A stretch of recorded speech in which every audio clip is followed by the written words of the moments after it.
Hi, I'm Rabbi Shaul Rosenblatt. Welcome to Tikun's Weekly Dava. This week's portion is Parsha Ki-Taytzay in the book of Devarim, the book of Deuteronomy. We have two commandments in this week's portion. When loading, helping a person to load their animal, if you see a person struggling to kind of get their animal loaded, you have a commandment to help them do so. And the opposite as well. If the animal is struggling under a burden, you have an obligation to unload the animal. This applies beyond animals as well, by the way. You see a person walking down the street struggling with some suitcases, there is a Torah commandment to go and help them carry their suitcases to wherever they need to go. Interesting, the rabbis point out that if a person says, look, he's got two big suitcases, and you're walking along and you see him and you say, can I help you? And he says, well, it's great, you've got a Torah commandment, and I don't, so carry them for me. The rabbis say the Torah says help him, not do it for him. So you've got to give him a hand, but he can't just kind of throw it all on you. Anyway, the rabbis say that let's say you see two people, one struggling to load his animal and one struggling to unload his animal at the same time, which one do you help first? The rabbis say you should help first the one who is struggling to unload. Why? Because you have an added factor in there that his animal is suffering under a burden, and there's a concern. There's a concern for the animal as well as for the individual.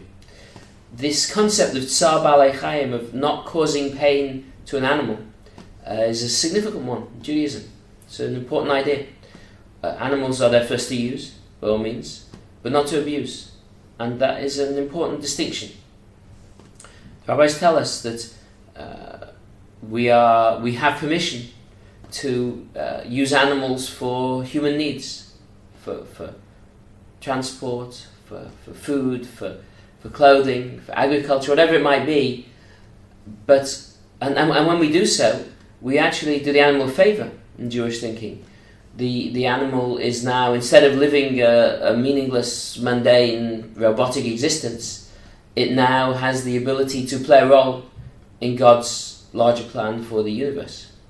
However, to cause animals unnecessary pain, the way that battery hens are treated, the way animals are transported nowadays, the way animals are fattened up often, would very much be frowned upon by Judaism. Animal welfare was something invented by the Torah, invented at a time when many societies were still tearing out the hearts of virgins while they were still beating on their altars. We had a concern for not only human beings, for animals as well. But you can't take this too far. I saw a survey a number of years back. They did a survey of in a high school in America. And they asked kind of teenagers there if they saw a stranger drowning and their dog drowning at the same time, who would they save first? A significant number of them apparently said they would save their dog before they saved the stranger. We have to value animals and respect them, but not too much, not at the expense of the value we have for human beings. To me, the problem in that survey is not so much that we value animals too much, but that we do not value human beings enough. A society that values human beings in the way that human beings should be valued, a human being could never consider saving the life of an animal before you save the life of another person. I think that we have lost the sense of respect for human life and for human value that we need to find again. And it's understandable. We grew up in a society where violent crime is commonplace, and children see how many hundreds, thousands of murders on television and the movies before they're even teenagers.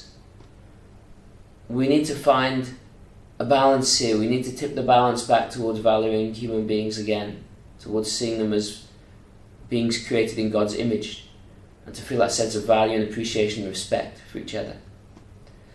In terms of animals, we need to find a balance as well. Animals should be respected and appreciated, but humans should be valued much, much more. Animals are often an easy substitute. It's easier to love an animal. It's easier to have a relationship with an animal. It's a hassle-free relationship. that I call the shots in, I'm in control of. But it might be more convenient, and it might be easier, and human beings might frustrate you more. That's true.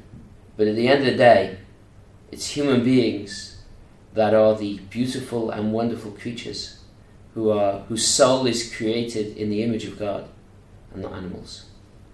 Wish you a Shabbat Shalom. If you're interested in finding more about the ideas that we teach about Tikun, please log on tikun.co.uk. Thank you.